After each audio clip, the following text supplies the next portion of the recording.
আমি ঘুম ভেঙে স্পষ্টই দেখেছি ও পুতুলটা কি একটা করতে যাচ্ছিল, আমার সাড়া পেয়ে সামলে নিয়েছে।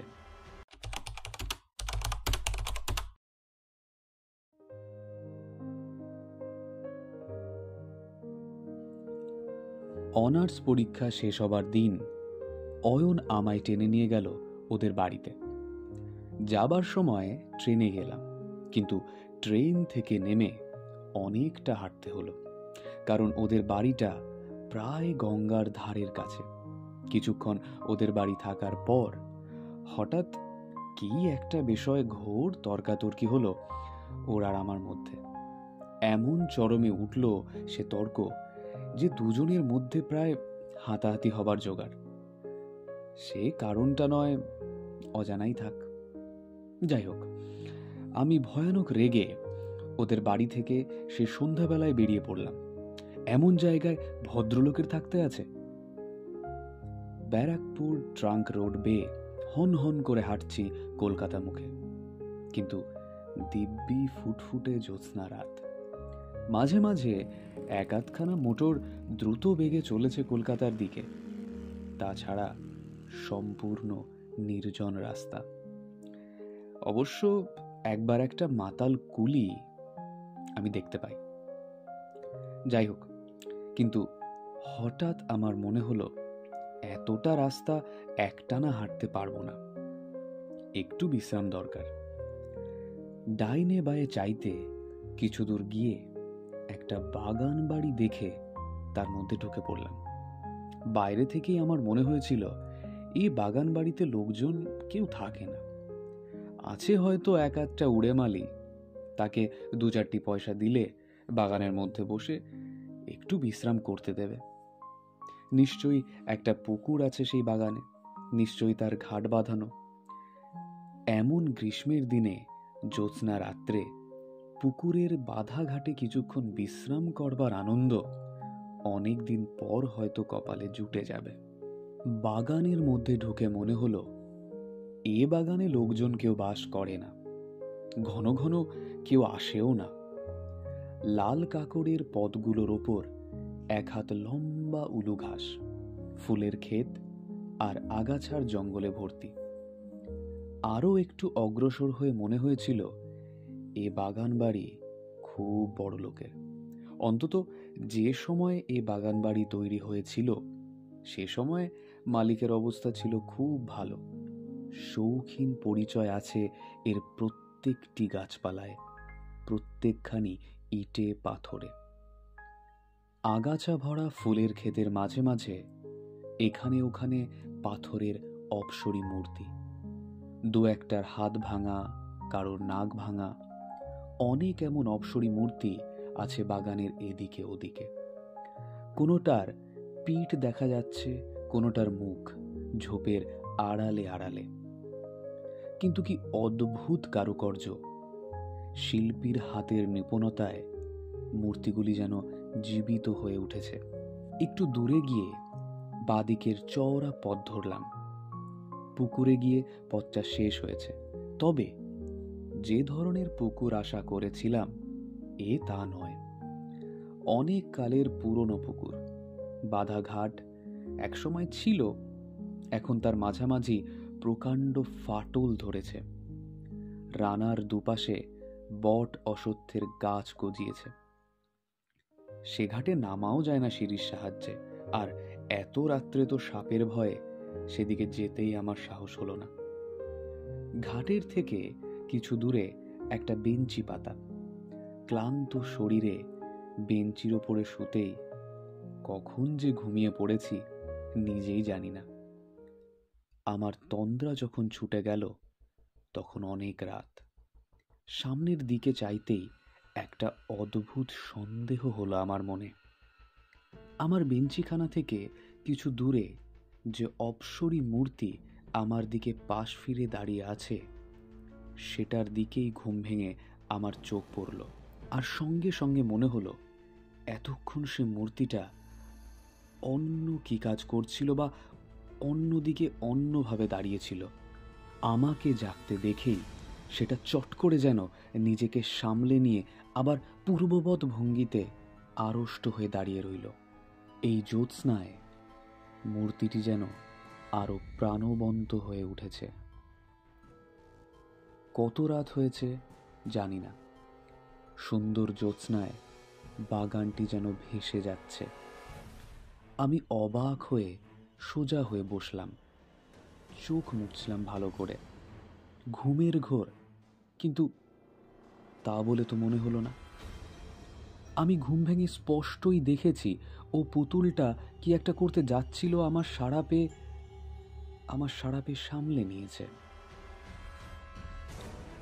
সমস্ত শরীর যেন অবশ এবং বেশ ভারীও। ঘুমের ঘোর ভালো কাটেনি। রাস্তা হাঁটবার ইচ্ছে নেই মোটে। আবার সেই বেঞ্চিখানাতে শুয়ে পড়লাম। শোয়া মাত্র আবার কখন ঘুমিয়ে পড়েছি জানি না, কিন্তু ঘুম আসবার পূর্ব পর্যন্ত একটা কৌতূহল আমার মনে বারবার উকি দিয়েছে। পুতুলটা কি করতে যাচ্ছিল? আমার ঘুম ভেঙে উঠতে দেখে কি করতে করতে ও যেন সামলে গেল। হয়তো সবটাই মনের ভুল। অনেক রাতের ঠান্ডা ফিরফিরে হাওয়ায় আমি গাঢ় ঘুমে অচেতন হয়ে পড়েছিলাম। আবার যখন ঘুম ভাঙল, তখন চাঁদ ঢলে পড়েছে পশ্চিম আকাশের গাছপালার পেছনে। ফুটফুট করছে জ্যোৎস্না, তবে পশ্চিম দিক থেকে লম্বা লম্বা গাছের ছায়া পড়েছে ফুলের ক্ষেতে, আগাছার জঙ্গলে। ঘুম ভেঙে উঠেই আমার মনে হলো, আমি প্রথম যখন এ বাগানে ঢুকি তখন বাগান যা ছিল এখন তা আর নেই। কোথায় কি একটা পরিবর্তন হয়ে গিয়েছে বাগানের। ঘুমের ঘোর যতই ভাঙতে লাগলো, আমার মনে এই ধারণা ততই বদ্ধমূল হতে লাগলো যে আগে যা ছিল তা এখন আর নেই। কি যেন একটা বদলে গিয়েছে, অথচ কি সেটা বুঝতেও পারছি না। কি বদলে গেল, কোথায় বদলে গেল? হঠাৎ আমার চোখ পড়ল সামনে। চোখ ভালো করে মুছলাম। পরিবর্তনটা ওখানেই হয়েছে। এখানে যা ছিল এখন তার নেই। কিন্তু কি পরিবর্তন, কি বা বদলে গেল? 1 মিনিট কি 2 মিনিট কেটে গেল, সঙ্গে সঙ্গে সারা দেহে বিদ্যুতের স্রোতের মতো বয়ে গেল এবং আমাকে সম্পূর্ণ আড়ষ্ট ও অবশ করে দিয়ে আসল সত্যটা আমার চোখের সামনে ফুটে উঠল। ওই উচ্চ বেদিকার উপর বসানো সেই অপ্সরী পুতুলটা। কিন্তু পুতুলটা কোথায় গেল? বেদিকা খালি পড়ে আছে, কিন্তু পুতুলটা নেই। প্রথমটা যেন বিশ্বাস হলো না। সত্যিই কি ওখানে অপ্সরী মূর্তিটা ছিল? অন্য জায়গায় ছিল হয়তো, আমি ভুল দেখেছিলাম। কিন্তু তা কি করে হতে পারে? পাথরের অত বড় পুতুলটা গভীর রাত্রে কে নিয়ে যাবে? না না, আমারই ভুল। কিন্তু এই অপ্সরী মূর্তি তো অন্যদিকে চেয়ে কি একটা করতে যাচ্ছিল। আমি ঘুম ভেঙে দেখছিলাম এই বেদিকার ওপরেই সেই পুতুলটা ছিল। না থাকলে আমি এই বেঞ্চিতে শুয়ে দেখলাম কি করে? বেশ মনে আছে, প্রথমে এই বেঞ্চিতে শুয়ে পুতুলটা প্রথম আমার চোখে পড়েছিল। আমার দিকে ওর পাশ ফেরানো ছিল এবং সেটা আমার মনে আছে। এই ধরনের পুতুল কি ইটালি থেকে আসে, না এই দেশেই তৈরি হয়? কিন্তু এত সব একবারে ভুল হয়ে যাবে? কিন্তু তা যদি না হয়, তবে সেই অপ্সরী মূর্তি বা যাবে কোথায়? এত রাত্রে কে উঠিয়ে নিয়ে গেল মূর্তিটি? চুরে নিয়ে গেল? না না, কিন্তু তাও যদি হয়, এতকাল এ বাগান অরক্ষিতভাবে পড়ে আছে, এতদিন কেউ চুরি করল না, আর একজন আজ জলজ্যান্ত মানুষ শুয়ে আছে সামনের বেঞ্চিতে, আজই চোর এসে এত বড় ভারী মূর্তিটা চুরি করে নিয়ে যাবে? না, তাও সম্ভব বলে মনে হয় না। কিন্তু কেন জানি না আমার কেমন ভয় হলো এবং গা ছমছম করতে লাগলো। রাত আর বেশি নেই, এ বাগানে শুয়ে থাকার দরকার নেই আজ। আস্তে আস্তে কলকাতা মুখো হাঁটা দিই। যেমনি এ কথা মনে আসা অমনি আমি বেঞ্চি থেকে উঠে পড়লাম। পুকুরের ঘাটে নেমে চোখে মুখে জল দিয়ে নেব বলে ঘাটের দিকে যাচ্ছি। এমন সময় আবার অবাক হয়ে দাঁড়িয়ে রইলাম। বাঁধা ঘাটের ঠিক ওপরেই আমলকি তলায় যে স্ট্যাচুটা ছিল সেটাই বা কই? সেটার হাত ভাঙা ছিল বলে আরো বেশি করে আমার দৃষ্টি আকর্ষণ করেছিল। ওই তো তার শূন্য বেদিটা পড়ে আছে। মনে কেমন সন্দেহ হলো।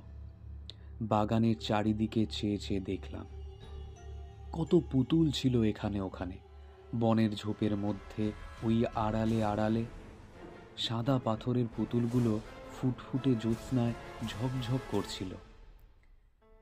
এখানে তেমনি সাদা জ্যোৎস্না বাগানের সর্বত্র, কিন্তু কই সে অপ্সরী পুতুলগুলো? একটাও তো নেই। এক রাতে কি বাগানের সব পুতুল চুরি গেল? আশ্চর্য! বোকার মতো চারিদিকে চেয়ে চেয়ে দেখতে লাগলাম। এতক্ষণে বুঝলাম, ঘুম ভেঙে উঠে যে ভাবছিলাম বাগানের কোথায় কি পরিবর্তন হয়েছে, সে হলো এই পরিবর্তন। বাগানময় এই মস্ত পরিবর্তনটা সাধিত হয়েছে আমার ঘুমের মধ্যে। ততক্ষণে আমি পায়ে পায়ে পুকুরের বাঁধা ঘাটের ওপরটাতে গিয়ে দাঁড়িয়েছি। হঠাৎ পুকুরের জলের দিকে চাইতে আমার আমার কেমন যেন হয়ে গেল। সারা শরীর দোল দিয়ে উঠল ভয়ে বিস্ময়ে। এক ঠান্ডা রক্তের স্রোত বয়ে গেল আমার শির দ্বারা বেয়ে মাথা পর্যন্ত। সারা শরীর যেন অবশ হয়ে এলো। বাগানের সব অপ্সরী পুতুলগুলো জলে নেমে সাঁতার দিচ্ছে, দিব্যি সাঁতার দিচ্ছে, এপার ওপার যাচ্ছে, যেন যেন রাত পরীদের কোনো জলকেলি। আমার বুদ্ধি লোপ পেয়েছে, কি করব বুঝে উঠতে পারছি না। চুপ করে দাঁড়িয়ে রইলাম এক দৃষ্টে সেদিকে চেয়ে। আমার মনে হলো আমি পাগল হয়ে গিয়েছি, কিংবা আমার কোনো শক্ত রোগ হয়েছে। যা দেখছি এসব কি? বেশ মনে আছে, পশ্চিম দিকের পাঁচিলের গায়ে একটা তাল কি নারকেল গাছ ছিল। চাঁদ তখন গাছটার ঝাঁকড়া মাথার ঠিক আড়ালে। সে ছবিটা বেশ মনে আছে আমার। আবার তখনই চোখ নামিয়ে পুকুরের দিকে চাইলাম। সেখানে সেই অদ্ভুত অস্বাভাবিক দৃশ্য। সব সাদা সাদা বড় মর্মর মূর্তিগুলো জীবন্তের মতো জলকেলি করছে পুকুরের জলে। আমার মাথা ঘুরে গেল যেন। নিজের ওপর কেমন একটা অবিশ্বাস হলো। ওরা কি আমাকে দেখতে পাচ্ছে, নাকি নাকি দেখতে পেয়েও? হঠাৎ কিঞ্চিত সম্বিত ফিরে পেতেই সেখান থেকে মারলাম টেনে ছুট। একেবারে সোজা দৌড় দিয়ে ফটকের কাছে এসে যখন পৌঁছেছি, তখন আমার মনে হলো, অবশ্য হলফ করে বলতে পারবো না সত্যি কিনা, তবে আবার মনে হলো যেন অনেকগুলো মেয়ে খিলখিল করে একযোগে হেসে উঠল।